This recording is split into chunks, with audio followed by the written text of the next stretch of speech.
Hello everyone, welcome to online study YouTube channel. Online study YouTube চ্যানেলে আপনাদের সবাইকে এই ভিডিওতে স্বাগত। তো আমি এই ভিডিওর মাধ্যমে গ্রাম পঞ্চায়েত পরীক্ষার জন্য একটি গুরুত্বপূর্ণ টপিক আপনাদের কাছে আলোচনা করব। সেটা হচ্ছে আমাদের সৌরজগৎ অর্থাৎ সোলার সিস্টেম। সম্পূর্ণ সোলার সিস্টেমটা আপনাদের কাছে আমি যেমন আলোচনা করব, তার পাশাপাশি এখান থেকে কি কি প্রশ্ন আপনাদের গ্রাম পঞ্চায়েত পরীক্ষাতে আসতে পারে, তার পাশাপাশি সামনের দিনে আরো বিভিন্ন যে সরকারি চাকরি পরীক্ষা নিয়োগ বিজ্ঞপ্তি প্রকাশিত হবে এবং সেই নিয়োগ সংক্রান্ত যে সমস্ত এক্সাম গুলো হবে সেই সমস্ত পরীক্ষার জন্য কিন্তু এই টপিকটা খুবই গুরুত্বপূর্ণ, যেখানে এই টপিক থেকে আপনারা কিন্তু কমসে কম একটা প্রশ্ন হলো কমন পেয়েই যাবেন। তো তার জন্যই বলছি প্রত্যেক চাকরি প্রার্থীদের কাছে এই ভিডিওটি কিন্তু খুবই গুরুত্বপূর্ণ, যেখানে সম্পূর্ণ বিষয়গুলি আমি ডিটেলসে আলোচনা করব এবং যে কটা এমসিকিউ প্রশ্ন এই ভিডিওর মাধ্যমে তুলে ধরবো প্রত্যেকটা প্রশ্নই কিন্তু খুবই গুরুত্বপূর্ণ। সেগুলি এর আগে বিভিন্ন সরকারি চাকরি পরীক্ষাতে যেমন এসেছে, সামনের দিনও বিভিন্ন সরকারি চাকরি পরীক্ষাতেও কিন্তু আসবে এবং প্রত্যেকটা এমসিকিউ প্রশ্ন কিন্তু আমি ডিটেলসে আপনাদের কাছে আলোচনা করে দেবো। তো তার জন্যই বলছি ভিডিওটি কিন্তু খুবই ইনফরমেটিভ হতে চলেছে। অবশ্যই পুরো ভিডিওটি প্রথম থেকে শেষ পর্যন্ত কমপ্লিট দেখুন। কমপ্লিট ইনফরমেশন এই সৌরজগৎ বা সোলার সিস্টেম থেকে আপনারা কিন্তু ভিডিওর মাধ্যমে পেয়ে যাবেন। তো মূল ভিডিও যাওয়ার আগে আপনাদের কাছে একটাই রিকোয়েস্ট, যদি চ্যানেল নতুন হয়ে থাকেন সেক্ষেত্রে এই ধরনের বিভিন্ন জিকে রিলেটেড ভিডিও পাওয়ার জন্য এবং বিভিন্ন সরকারি চাকরির প্রস্তুতি সংক্রান্ত ভিডিও পাওয়ার জন্য এখনই অনলাইন স্টাডি ইউটিউব চ্যানেলটিকে সাবস্ক্রাইব করে পাশে থাকা বেল আইকনটি অল করে রেখে দিন, যাতে যে কোনো ধরনের ভিডিওর আপডেট সবার আগে পেয়ে যেতে পারেন তার জন্য। তো চলুন আমি মূল ভিডিওতে চলে যাচ্ছি। তো সবাইকার প্রথমে আমি আপনাদের কাছে আমাদের যে সোলার সিস্টেম আছে অর্থাৎ যে সৌর জগৎ আছে সেই সৌর জগতের আলোচনা করব, তার পাশাপাশি আমাদের যে কটা গ্রহ আছে সব কটা আলোচনা করব এবং তারপর আমি কিন্তু প্রশ্ন উত্তরে চলে যাব। অর্থাৎ সবাইকার প্রথমে আমি আপনাদের কাছে সমস্ত থিওরিটা আলোচনা করে দিচ্ছি, তারপর আপনাদের কাছে আমি এমসিকিউ প্রশ্ন যা যা আসবে এখান থেকে সেগুলি আলোচনা করে দেবো। সবাইকার প্রথমে আমরা দেখব আমাদের সৌর জগৎ অর্থাৎ এই সৌর জগৎ বা সৌরমণ্ডল এটি কি? সেটি হচ্ছে আমাদের যে সূর্য আছে সেই সূর্যকে কেন্দ্র করে ঘূর্ণয়মান বিভিন্ন গ্রহ, উপগ্রহ, তার পাশাপাশি নক্ষত্র, বিভিন্ন উল্কাপিণ্ড সহ বিভিন্ন জ্যোতিষ্ক ও মহাজাগতিক বস্তু দ্বারা কিন্তু আমাদের এই সৌরমণ্ডল বা সৌর জগৎ সৃষ্টি হয়েছে। এটি প্রায় আজ থেকে 4.6 বিলিয়ন বছর আগে বিশাল ধূলিকণা ও গ্যাসের মেঘ বা নীহারিকা থেকে এই সূর্য এবং তার মহাকর্ষজ টানে আবদ্ধ হয়ে এই সৌরমণ্ডল কিন্তু সৃষ্টি হয়েছে। তো আজ থেকে কত বছর আগে এই সৌরমণ্ডল সৃষ্টি হয়েছে? না, আজ থেকে প্রায় 4.6 বিলিয়ন বছর আগে কিন্তু এই সৌরমণ্ডল বা সৌর জগৎ সৃষ্টি হয়েছে। এখান থেকে আরেকটি পয়েন্ট যেটি গুরুত্বপূর্ণ, সেটা হচ্ছে সর্বপ্রথম আধুনিক যে সূর্যকেন্দ্রিক সৌরজগৎ এটি কে আবিষ্কার করেছিলেন? সেটা হচ্ছে নিকোলাস কোপার্নিকাস। অর্থাৎ কোপার্নিকাস সর্বপ্রথম আমাদের এই সৌরজগৎ কিন্তু আবিষ্কার করেন। এর পরবর্তীতে দেখব আমাদের সৌরজগতের উৎপত্তি। অর্থাৎ এই সৌরজগতের উৎপত্তি নিয়ে বেশ কিছু মতবাদ রয়েছে। তার মধ্যে সর্বপ্রথম যে মতবাদ সেটা হচ্ছে নিহারিকা বা নিবিউলার থিওরি। অর্থাৎ সৌরজগতের উৎপত্তি বিবর্তনের তত্ত্ব হলো এই নিহারিকা মতবাদ, যেখানে এই নিহারিকা মতবাদ বা নিবিউলার থিওরি অনুসারে আমাদের মহাশূন্য ভাসমান উত্তপ্ত গ্যাস ও ধূলিকণার এক বিশাল ঘূর্ণায়মান মেঘ এবং এই মেঘ থেকেই কোটি কোটি বছর আগে আমাদের সূর্য, গ্রহ সহ অন্যান্য জ্যোতিষ্কের কিন্তু সৃষ্টি হয়েছে। যেখানে এই যে নিবিউলার থিওরি, এই নিহারিকা মতবাদ প্রথম কে দিয়েছেন? যেখানে এই মতবাদটি দিয়েছেন 1755 সালের ইমানুয়েল কান্ট এই তত্ত্বের ধারণা কিন্তু দেন। অর্থাৎ এই নিবিউলার থিওরির ধারণা প্রথম দিয়েছিলেন 1755 সালে ইমানুয়েল কান্ট। এই পয়েন্টটাও কিন্তু খুবই গুরুত্বপূর্ণ, অবশ্যই আপনারা কিন্তু মাথায় রাখবেন। এর পরবর্তীতে যে তত্ত্বটি আছে সেটা হচ্ছে বিগ ব্যাং থিওরি বা বিগ ব্যাং তত্ত্ব, যেখানে এই বিগ ব্যাং তত্ত্ব অনুসারে আজ থেকে প্রায় 13.8 বিলিয়ন বছর আগে একটি অতি ক্ষুদ্র, অসীম ঘন ও অত্যন্ত উত্তপ্ত একটি বিন্দু থেকে মহাবিস্ফোরণের মাধ্যমেই আমাদের এই মহাবিশ্বের সৃষ্টি হয়। এবং এই যে বিগ ব্যাং তত্ত্ব বা বিগ ব্যাং থিওরি এটি 1927 সালের জর্জেস ল্যামাইত্রে এই তত্ত্বটির প্রস্তাব দেন। এই পয়েন্টটা খুবই গুরুত্বপূর্ণ। অর্থাৎ প্রথম কবে বিগ ব্যাং থিওরি বা বিগ ব্যাং তত্ত্ব প্রথম কত সালে কে প্রস্তাব করেন এবং এই বিগ ব্যাং থিওরি অনুসারে আমাদের এই মহাবিশ্ব কবে সৃষ্টি হয়, এই দুটো প্রশ্ন কিন্তু পরীক্ষাতে আসতে পারে। যাদের যাদের নোট নেওয়ার প্রয়োজন আছেন তারা অবশ্যই এখান থেকে কিন্তু নোট নিতেই পারেন। তো আমাদের সৌরজগতের উৎপত্তি নিয়ে এই যে দুখানা তত্ত্ব, সেই দুটি তত্ত্ব খুব ছোট করে আপনাদের কাছে তুলে ধরলাম। আশা করি সম্পূর্ণ বিষয়টা ক্লিয়ার করতে পেরেছি।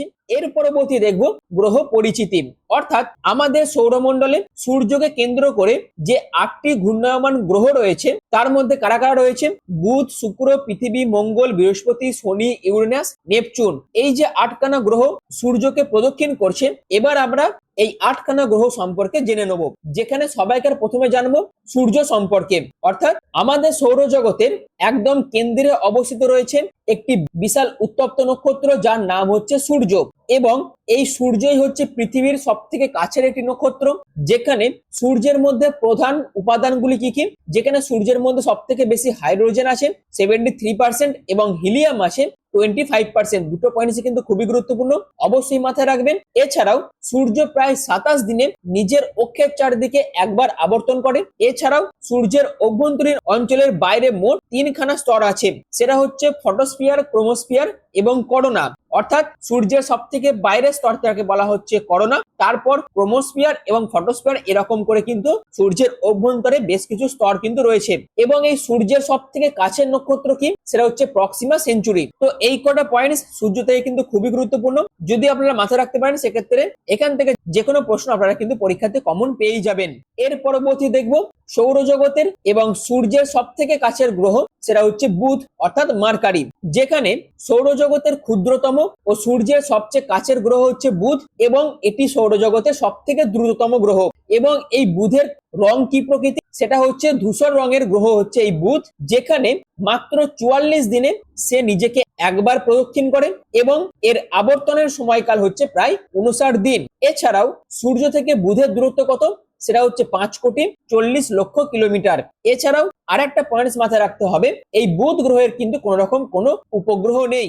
এর পরবর্তী দেখব দ্বিতীয় গ্রহ, সেটা হচ্ছে শুক্র। অর্থাৎ সৌরজগতের প্রথম গ্রহ হচ্ছে বুধ এবং দ্বিতীয় গ্রহ হচ্ছে শুক্র, যেখানে শুক্র হচ্ছে সৌরজগতের সব থেকে উজ্জ্বলতম এবং উষ্ণতম গ্রহ, এবং এটিকে পৃথিবীর যমজ গ্রহ কিন্তু বলা হয়। তার পাশাপাশি আরেকটি পয়েন্টস গুরুত্বপূর্ণ, সেটা হচ্ছে এই যে শুক্র গ্রহ, এর কিন্তু বেশ কিছু নাম আছে। অর্থাৎ এই গ্রহকে শুকতারা বা সন্ধ্যা তারাও কিন্তু বলা হয়। এর পাশাপাশি সৌরজগতের এই শুক্র গ্রহের দিনের দৈর্ঘ্য সব থেকে বেশি এবং রাতের দৈর্ঘ্য সব থেকে কম। এর পাশাপাশি এই শুক্র গ্রহের ঘূর্ণন কিন্তু বিপরীতমুখী, অর্থাৎ অন্যান্য গ্রহ পশ্চিম থেকে পূর্ব দিকে যেমন ঘোরে, কিন্তু শুক্র গ্রহের ঘূর্ণন প্রকৃতি বিপরীতমুখী, যেখানে এই শুক্র গ্রহ পূর্ব থেকে পশ্চিম দিকে কিন্তু ঘোরে।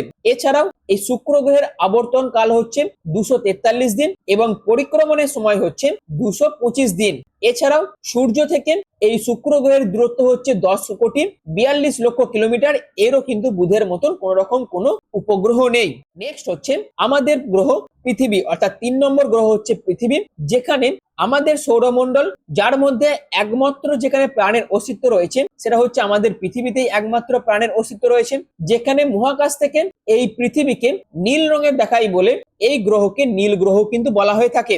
এছাড়াও আমাদের সৌরজগতের মধ্যে পৃথিবীর দিনের দৈর্ঘ্য সবচেয়ে কম এবং পৃথিবীর আবর্তনের সময় হচ্ছে 23 ঘন্টা 56 মিনিট 4 সেকেন্ড এবং পরিক্রমণের সময় হচ্ছে 365 দিন 5 ঘন্টা 48 মিনিট 47 সেকেন্ড।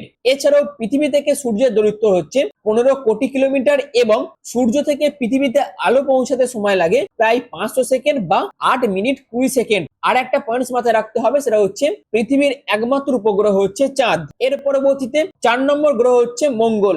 অর্থাৎ এই মঙ্গল গ্রহে প্রচুর পরিমাণে ফেরাস অক্সাইড অবস্থিত এবং প্রচুর পরিমাণে ফেরাস অক্সাইড থাকায় এটিকে বাইরে থেকে লাল দেখায়, তার জন্য একে কিন্তু লাল গ্রহ বলা হয়। যেখানে এই মঙ্গল গ্রহের আবর্তনের সময় কত? সেটা হচ্ছে পৃথিবীর মতন এই মঙ্গল গ্রহেরও আবর্তনের সময় হচ্ছে 24 ঘন্টা 37 মিনিট, কিন্তু পরিক্রমণের সময় হচ্ছে 687 দিন। এর পাশাপাশি সূর্য থেকে এই মঙ্গল গ্রহের দূরত্ব কত? সেটা হচ্ছে 22,04,00,000 কিলোমিটার এবং এই মঙ্গল গ্রহের দুখানা কিন্তু উপগ্রহ রয়েছে, একটা হচ্ছে ফোবস আর একটা হচ্ছে ডিমোস। এছাড়াও এই মঙ্গল গ্রহের তাপমাত্রা যেহেতু অনেকটা পৃথিবীর মতনই, তার জন্য কিন্তু বর্তমানে এখানে অর্থাৎ এই মঙ্গল গ্রহে প্রাণের অস্তিত্ব আছে নাকি তার জন্য বিজ্ঞানীরা কিন্তু এখনো খোঁজ চালিয়ে যাচ্ছে। এর পরবর্তীতে হচ্ছে বৃহস্পতি। অর্থাৎ সৌরজগতের সর্ববৃহত্তম গ্রহ হচ্ছে বৃহস্পতি, যেখানে এই গ্রহে গ্রেট রেড স্পট কিন্তু দেখা যায়। এই পয়েন্টটা কিন্তু খুবই গুরুত্বপূর্ণ। তার পাশাপাশি সৌরজগতের গ্রহগুলির মধ্যে এর দিন সবচেয়ে ছোট, যেখানে বৃহস্পতির আবর্তনের সময় কত না 9 ঘন্টা 50 মিনিট এবং পরিক্রমণের সময় হচ্ছে 11.86 বছর আর অন্যদিকে সূর্য থেকে এই বৃহস্পতির দূরত্ব হচ্ছে ৭৭.৮ কোটি কিলোমিটার। আর এই বৃহস্পতির মোট ৯৫ খানা কিন্তু উপগ্রহ আছে, যেখানে গ্যানিমেড, ইউরোপা, ক্যালিস্টো ইত্যাদি উপগ্রহ কিন্তু রয়েছে। বৃহস্পতির 4টি বৃহত্তম উপগ্রহের মধ্যে এই যে গ্যানিমেড উপগ্রহ, এটা হচ্ছে বৃহত্তম। তার পাশাপাশি আইও, ইউরোপা, গ্যানিমেড, ক্যালিস্টো এই 4টি গ্রহকে একসঙ্গে গ্যালিয়ান উপগ্রহ কিন্তু বলা হয়। পরীক্ষাতে কিন্তু এই গ্যালিয়ান উপগ্রহ নিয়েও প্রশ্ন আসতে পারে। এর পরবর্তীতে হচ্ছে শনি গ্রহ, যেখানে সৌরজগতের এই গ্রহের ঘনত্ব হচ্ছে সব থেকে কম, এটা থেকেও কিন্তু প্রশ্ন আসে। তার পাশাপাশি এই শনি গ্রহের চারদিকে ধূলিকণা, বরফ ও পাথরের টুকরো সহ উজ্জ্বল একটি বলয় আছে, যেটা আপনারা কিন্তু ছবিতে দেখতে পাচ্ছেন। এর পাশাপাশি এই শনি গ্রহের আবর্তনের সময় হচ্ছে প্রায় 10 ঘন্টা 34 মিনিট এবং পরিক্রমণের বছর হচ্ছে 29.46 বছর। এছাড়াও সূর্য থেকে শনি গ্রহের দূরত্ব হচ্ছে 143 কোটি 30 লক্ষ কিলোমিটার এবং শনি গ্রহের সর্বাধিক উপগ্রহ রয়েছে এবং তার মধ্যে সব থেকে বৃহত্তম উপগ্রহ হচ্ছে টাইটান। এরপরেই হচ্ছে ইউরেনাস, যেখানে ইউরেনাস হচ্ছে আমাদের সৌরমণ্ডলের সর্বাধিক শীতলতম গ্রহ। এছাড়াও এই গ্রহের মধ্যে মিথেন গ্যাস সব থেকে বেশি থাকায় বাইরে থেকে এর রং সবুজ যেহেতু দেখায়, তার জন্য একে সবুজ গ্রহ কিন্তু বলা হয়। যেখানে ইউরেনাসের আবর্তনের সময় হচ্ছে 17 ঘন্টা এবং পরিক্রমণের সময় হচ্ছে প্রায় 84 বছর। তার পাশাপাশি সূর্য থেকে এই ইউরেনাস গ্রহের দূরত্ব হচ্ছে 287 কোটি কিলোমিটার। এর পাশাপাশি এর মোট 27টি উপগ্রহ রয়েছে, তার মধ্যে মিরান্ডা, টাইটানিয়াম, ওবেরন, এরিয়েল, আম্ব্রিয়েল ইত্যাদি। তো এই তো ছিল ইউরেনাস গ্রহ সম্পর্কিত বেশ কিছু নোট। নেক্সট হচ্ছে নেপচুন, এবং এটি হচ্ছে আমাদের সৌরজগতের সর্বশেষ গ্রহ, যেখানে এই নেপচুনের মধ্যে যেহেতু মিথেন ও হিলিয়াম গ্যাস বেশি থাকে, তার জন্য এর রঙও কিন্তু নীল। যেখানে এই গ্রহে কিন্তু গ্রেট ডার্ক স্পট দেখা যায়। তার পাশাপাশি এই নেপচুন গ্রহের আবর্তনের সময় হচ্ছে 17 ঘন্টা 14 মিনিট এবং পরিক্রমণের সময় হচ্ছে 165 বছর। তার পাশাপাশি সূর্য থেকে এই নেপচুন গ্রহের দূরত্ব কত, সেটা হচ্ছে 290 কোটি কিলোমিটার এবং এই নেপচুন গ্রহের মোট 16টি উপগ্রহ রয়েছে, তার মধ্যে ট্রাইটন হচ্ছে উল্লেখযোগ্য একটি উপগ্রহ। তো এই তো ছিল গ্রহ পরিচিতি, অর্থাৎ আমাদের সৌরজগতে মোট যে 8খানা গ্রহ রয়েছে, সেই 8খানা গ্রহ সম্পর্কিত বেশ কিছু ছোট নোট আপনাদের কাছে তুলে ধরলাম বা ছোট ছোট পয়েন্ট আপনাদের কাছে তুলে ধরলাম। প্রত্যেকটা পয়েন্টস কিন্তু খুবই গুরুত্বপূর্ণ এবং এখান থেকে কিন্তু বিভিন্ন প্রশ্ন আপনারা কিন্তু পরীক্ষাতে কমন পেতেই পারেন। এর পরবর্তী দেখে নেব বামন গ্রহ, যেখানে বামন গ্রহ কাকে বলবো আমরা, সেটা হচ্ছে যারা সূর্যের চারদিকে ঘুরবে এবং নিজস্ব মহাকর্ষ টানের কারণে গোলাকার আকৃতি ধারণ করবে এবং কিন্তু পূর্ণাঙ্গ গ্রহের মতন এরা কিন্তু নিজের কক্ষপথের আশেপাশটিকে পরিষ্কার রাখতে পারে না। এই রকমের গ্রহকে আমরা কিন্তু বামন গ্রহ বলবো। এছাড়াও বামন গ্রহ বলার পেছনে আরো কিন্তু অনেক কারণ আছে, কিন্তু পরীক্ষার জন্য যেগুলো গুরুত্বপূর্ণ পয়েন্টস বা গুরুত্বপূর্ণ যে তথ্যগুলি সেগুলি আমি আপনাদের কাছে তুলে ধরলাম। এর পাশাপাশি বর্তমানে IAU অর্থাৎ যার নাম হচ্ছে ইন্টারন্যাশনাল অ্যাস্ট্রোনমিক্যাল ইউনিয়ন, এরা কিন্তু আমাদের সৌরজগতে মোট 5খানা গ্রহকে বামন গ্রহ বলে চিহ্নিত করেছে। তার মধ্যে কারা কারা রয়েছে, সেটা হচ্ছে প্লুটো, সেরেস, হাউমিস, মাকেমাকে এবং এরিস। এরা কিন্তু আমাদের সৌরজগতের বামন গ্রহ হিসেবে পরিচিত। কিন্তু এই প্লুটোকে নিয়েও কিন্তু একটি বিতর্ক সৃষ্টি হয়, যেখানে এক সময় প্লুটোকে সৌরজগতের 9ম গ্রহ হিসেবে ধরা হয়। তবে ইন্টারন্যাশনাল অ্যাস্ট্রোনমিক্যাল ইউনিয়ন 2006 সালে প্লুটোকে বামন গ্রহ হিসেবে কিন্তু চিহ্নিত করেন এবং সেই দিন থেকেই অর্থাৎ সেই সাল থেকেই প্লুটো কিন্তু বামন গ্রহ হিসেবেই পরিচিতি লাভ করেছে। তো এটা ছিল বামন গ্রহ সম্পর্কিত বেশ কিছু গুরুত্বপূর্ণ পয়েন্টস।